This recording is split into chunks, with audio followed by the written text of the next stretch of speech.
Το βιβλίο του προφήτη Ιεζεκίηλ. Στο πρώτο βίντεο γνωρίσαμε τον Ιεζεκίηλ, έναν ιερέα που ζει ανάμεσα στους αιχμαλώτους στη Βαβυλώνα. Ξαφνικά βρίσκεται αντιμέτωπος με την εκπληκτική δόξα της παρουσίας του Θεού που ήταν στο ναό, η οποία όμως εμφανίζεται μπροστά του στη Βαβυλώνα. Τότε ο Ιεζεκίηλ ανακαλύπτει για ποιον λόγο γίνεται αυτό. Ο λόγος είναι ότι η ειδωλολατρία και η αδικία του Ισραήλ ανάγκασαν τον Θεό να εγκαταλείψει τον ίδιο του τον ναό. Και παρόλο που υπάρχει ακόμη ελπίδα για το μέλλον, το βιβλίο συνεχίζει αναπτύσσοντας το μήνυμα του Ιεζεκίηλ για την θεϊκή κρίση, πρώτα για τον Ισραήλ και μετά για τα γειτονικά του έθνη. Στο κεφάλαιο 33 όμως συμβαίνει ένα σημαντικό γεγονός. Ο Ιεζεκίηλ πληροφορείται ότι η πολιορκία της Ιερουσαλήμ από τους Βαβυλωνίους έληξε επειδή έπεσε η πόλη. Ο ναός καταστράφηκε. Οι αυστηρές προειδοποιήσεις του Ιεζεκίηλ έγιναν πραγματικότητα. Η αιχμαλωσία ήταν η πιο τραγική καταστροφή που συνέβη ποτέ στον Ισραήλ και έγινε αφορμή να προκύψει το μεγάλο ερώτημα. Έχει απορρίψει ο Θεός οριστικά τον Ισραήλ? Θυμήσου όμως ότι στο τέλος του κεφαλαίου 11 ο Θεός υποσχέθηκε πως υπήρχε ακόμη μέλλον για τον Ισραήλ μετά την αιχμαλωσία. Το υπόλοιπο του βιβλίου λοιπόν σχεδιάστηκε με σκοπό να εξετάσει το ελπιδοφόρο όραμα του Ιεζεκίηλ, αρχικά για τον Ισραήλ, μετά για τα έθνη και τέλος για ολόκληρη τη δημιουργία. Η ελπίδα για τον Ισραήλ ξεκινάει από τη στιγμή που ο Θεός υπόσχεται ότι θα αναδείξει έναν νέο Δαβίδ, έναν μελλοντικό μεσιανικό βασιλιά, ο οποίος θα είναι ο ηγέτης που πάντα χρειαζόταν ο Ισραήλ, αλλά ποτέ δεν είχε.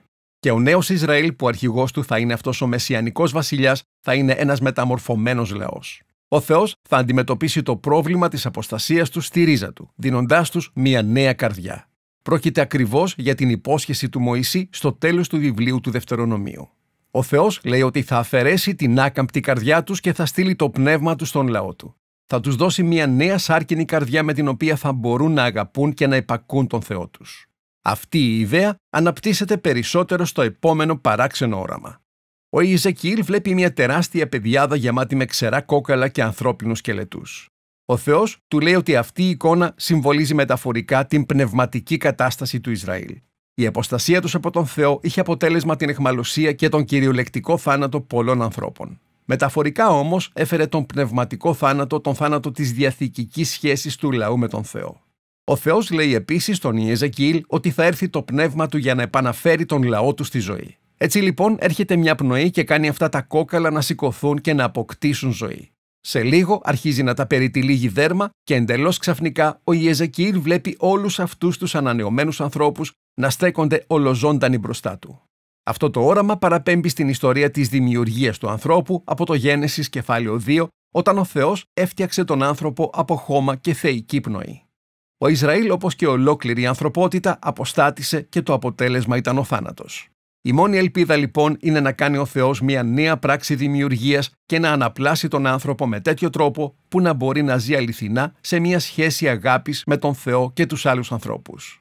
Ακόμα όμως και αφού ο Θεός αντιμετωπίσει την κακία στην καρδιά του λαού του, κάποια ερωτήματα παραμένουν αναπάντητα.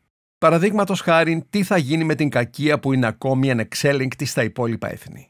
Και ποιο θα είναι το μέλλον της κατοικίας του Θεού στον ναό? Με αυτά τα ερωτήματα ασχολούνται τα δύο τελευταία τμήματα του βιβλίου. Αρχικά στα κεφάλαια 38 και 39 βρίσκουμε την υπόσχεση ότι τελικά ο Θεός θα νικήσει το κακό στα έθνη, το οποίο μάλιστα ενσαρκώνεται στο πρόσωπο του βασιλιά Γόγ από την χώρα του Μαγόγ. Το όνομα αυτό προκύπτει από μια γενεαλογία αρχαίων βασιλείων και τοπονημίων στο κεφάλαιο 10 της Γένεσης και αναφέρεται σε δυνατά έθνη της αρχαιότητας. Ο Ιεζεκίηλ χρησιμοποιεί αυτό το αρχαίο όνομα σαν σύμβολο όλων των εθνών που χρησιμοποιούν βία στην ιστορία. Εδώ λοιπόν διαβάζουμε ότι ο Γόγ συμμαχεί με 7 έθνη από τα 4 σημεία του ορίζοντα. Αυτή είναι μια εικόνα που αναπαριστά όλα τα έθνη του κόσμου.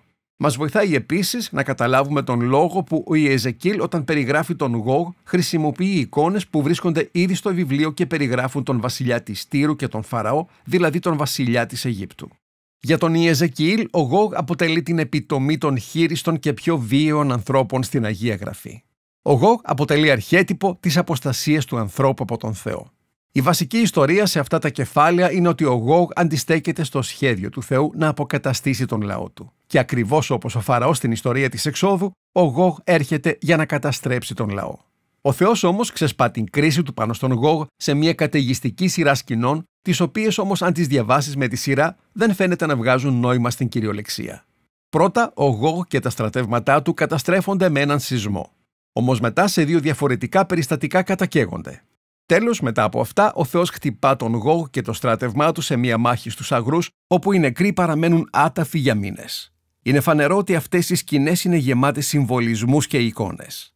Ο Ιεζεκιήλ χρησιμοποίησε ό,τι ποιητικό σχήμα είχε στη διάθεσή του για να περιγράψει ότι ο Θεός είναι αποφασισμένος να νικήσει τελικά το ανθρώπινο κακό που έχει καταστρέψει τη δημιουργία του και να ανοίξει έτσι τον δρόμο για μια νέα δημιουργία. Αφού λοιπόν το κακό στα έθνη έχει αντιμετωπιστεί, το τελευταίο τμήμα του βιβλίου περιγράφει τον τρόπο με τον οποίο η παρουσία του Θεού θα επιστρέψει μια μέρα στον λαό του και στον ναό του και θα φέρει έτσι κοσμογονική αποκατάσταση.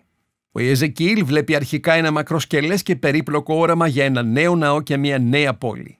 Ένας ουράνιος ξεναγός τον οδηγεί στις κτηριακές εγκαταστάσεις του νέου ναού, ο οποίος είναι πολύ μεγαλύτερος και μεγαλοπρεπέστερος ακόμα και από τον ναό του Σολομώντα. Σε αυτόν υπάρχει ένα νέο θυσιαστήριο, ένα νέο ιερατείο και ένα εξ ολοκλήρου νέο σύστημα λατρείας.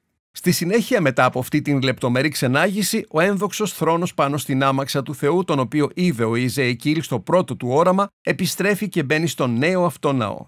Η σημασία αυτών των οραμάτων με τον ναό αποτελεί για μεγάλο διάστημα πηγή αντιπαραθέσεων. Ορισμένοι χριστιανοί και Ιουδαίοι μελετητές πιστεύουν ότι αυτό το όραμα θα εκπληρωθεί μια μέρα κυριολεκτικά και ότι αυτά τα κεφάλαια περιλαμβάνουν στην πραγματικότητα το αρχιτεκτονικό σχέδιο του νέου ναού που θα χτιστεί όταν επιστρέψει ο Μεσσίας για να εγκαταστήσει τη Βασιλεία του Θεού.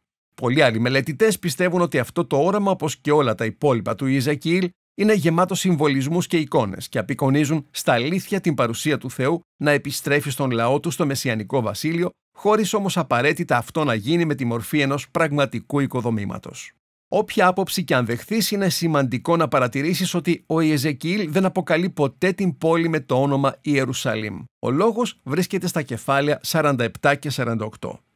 Ο Ιεζεκιήλ βλέπει μια μικροσκοπική πηγή που αναβλύζει από την βάση και το κατόφλι του ναού και μετατρέπεται γρήγορα σε ένα ορμητικό ποτάμι.